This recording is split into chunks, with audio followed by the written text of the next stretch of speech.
What's going on, guys, and welcome back to Totalozspurs. And before we get into the Chelsea preview, I just want to say a big thank you to everyone that has subscribed to the channel so far, who has liked all the videos, and who has, jumped on the Hotspur hood when we have been live on the weekends at Spurs Down Under. Appreciate all the love, and if you haven't already subscribed and you enjoy what you see, please hit that big red button down below. And also, while you're there, just smash the like button on this video. As I said before, Chelsea played Tottenham at the Hotspur Stadium. There's many facets to this game that are going to be big for us as Tottenham fans. Obviously, we are now the only team in the league that is undefeated. Not that it's something that I want to put pressure on the team, but it's with the last team undefeated, with us losing to Newcastle. Bit of controversy. I do think it was harsh, but at the end of the day, every team gets those harsh calls of VAR, and unfortunately, Arsenal got one of theirs. There's no doubt that we're going to get one of them this season. We got a good one against Liverpool that went for us, but there's been many times that VAR has not gone our way. So it does put a bit of pressure on us as a club, as a team, and also individually, making sure that we keep our 100% record. I don't think we will. I don't think anybody is sitting there saying that we're going to go undefeated all season, but we're just enjoying the ride so far. On top of that, the return of Mauricio Pochettino back to Tottenham many years later after he was sacked by Daniel Levy. The rumours were that Poch was pretty much waiting to be called when Conte was pretty much announced to be leaving. And it looks like that Daniel Levy decided not to follow in his older footsteps and go for Poch. And within good reason. I mean, there's good reasons and there's bad reasons, but we'll get into that. First of all, it's a big game for us. Chelsea, for me, are always kind of our bogey team. They seem to always turn up when they're playing against us, whether they're in the worst form of their life or the best form. More so on the first one, when they're in their worst form, we're always the team that seems to kickstart their run of form again. We haven't had too much success in the last 5-10 years. We've had some saucy games. Battle of the Bridge is one of them, which Mauricio Pochettino was in our dugout for. Chelsea, regardless of how inconsistent Chelsea have been this season, they do have a good squad. They're finding they're trying to put all the puzzle pieces together, and I'm afraid when they do, I'm not saying they're going to win the league, but they're going to have an exciting, young, fresh team. Cole Palmer, for me, looks like the best young player in the league at the moment. In terms of just the influence, like he seems to be Chelsea's best player by a mile. It's just insane how good he looks. Obviously, you could look at the likes of a Doggy, Saka at Arsenal. And they're not having the season that Cole Palmer seems to be having, or impact, I should say, so far. So he's one to watch, definitely. The only good thing is I think Reece James is still a doubt for the game, which is a good boost. I don't think they have good cover on that right back side. I think Poch has kind of been experimenting with it there. And the thing is as a club, we should recognise the system that he plays. Haven't watched too much of Chelsea this season, so I'm not saying that he's to play the exact same system as he did for us, but not many managers vary their play style too much from club to club.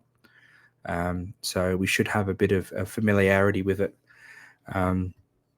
But in terms of the team, it looks like Udogie might be a last-minute shoe-in. I hope he plays because Ben Davies got absolutely exposed against Crystal Palace. And Udogie's been, for me, our quiet, overachiever, where everyone's kind of recognising he's been playing well. But I think what he does for us as a whole is a lot more than what people realise, especially for Porro. In that Palace game, Porro got exposed a hell of a lot more than he usually does because he was having to maintain that position in that midfield because Ben Davies was always in like the attacking mid role for some reason. And we had to compress, and Porro was just getting exposed a hell of a lot more. And that's the thing. We can't do this against Chelsea. They got the likes of Sterling, Madueke, Jackson, even though they can't score, they can't hit a barn door at the moment.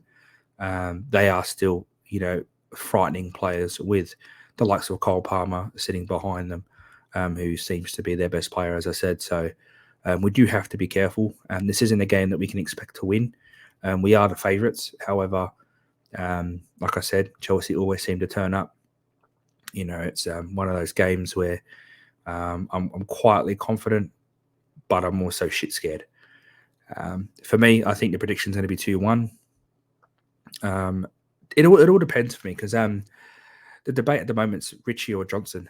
For me, I'd go Johnson. I think Johnson, with what little game time he's had, he showed a bit of spark, a bit of enthusiasm. He's brought something a bit different to what Richie does. Richie likes to hold the ball up and back to defenders all the time, and for me, it just doesn't work. We need people running at defenders with a bit of pace, bit of electricity, pretty much.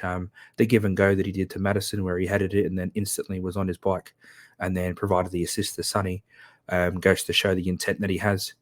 I do think he suits Ange's system a lot more than Richarlison does. So I would like to see Johnson. However, he does play predominantly on the right. He's playing on the left for us at the moment. And it might shock some people, but I wouldn't be surprised if we see Hill not starting. I think Cooley will get the start, but I do think Hill might get a bit more game time, purely because I think he has the technical ability to match Ange's system. And I think technically the control of the ball of it is a lot higher skill level than Richarlison. I think Richarlison's a much better holding the ball a bit stronger. So it all depends on how the physicality of the game goes. I do think that Hill might be a surprise shoe-in. I don't think he'll start, but I think he'll be in and around the 60, 65th minute mark if he was to be subbed on. But the big elephant in the room is Mr. Pochettino. A lot of things have been said on social media.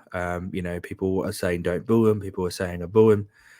For me, personally, I'm not gonna put the guy down. However, I'm not gonna also big him up. He did a lot for this club. He brought the belief back that we could be the powerhouse that we deserve to be.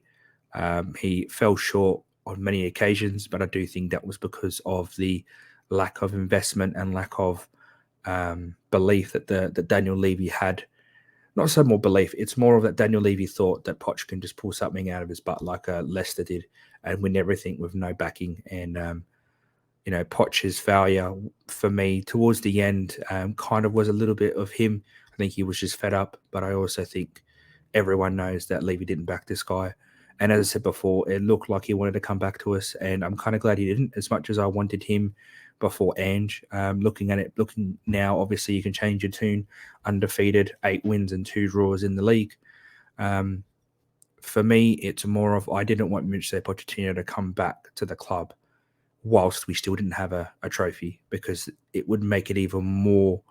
It would be a lot more pressure for Poch if he came back still trophyless, and he was the last manager that got us the closest opportunity, apart from obviously Mourinho, to get us a trophy. I would love for him to come back in the future once the club has won a couple of things. And I do think Ange is the man. I think Levy actually has found someone that he may back. I'm probably going to eat my words. In 6 months, we're going to be raging about how crap Levy is and how much he hasn't backed the manager. But we'll get there when we get there, guys. But look, guys, whether you want to boo him, whether you want to cheer him, we have to remember that this is a job at the end of the day. If you were to work at competitors in your lifetime, at the end of the day, he needs to make bread for his family. As much as we all hate it, he's at Chelsea now. We've had the likes of Mourinho. We've had the likes of Conte, back and forth in the past. Glenn Hoddle. We've had so many managers that have swapped between our rival clubs that, as much as it hurts that him went to Chelsea, especially after the Battle of the Bridge, especially after Chelsea was pretty much our main rival during the Poch era, it's kind of our own fault, or Daniel Levy's fault. Didn't really go for him, and let it be. But let's just hope that he comes back, he gets a warm reception, and then he realizes that he's walked into the wrong Tottenham team, and we absolutely decimate his Chelsea team. And unfortunately, we may be the ones that put the nail in the coffin for Poch to get sacked. That would be quite ironic, let's just say the least, guys. But please, guys, comment down below how you feel about Poch's return. Let me know who you think will start out of Richie or Johnson. Hit your predictions up down below as well, guys. And make sure while you're there, you do smash a like and subscribe if you haven't already. I'm going to take off. So take it easy, guys.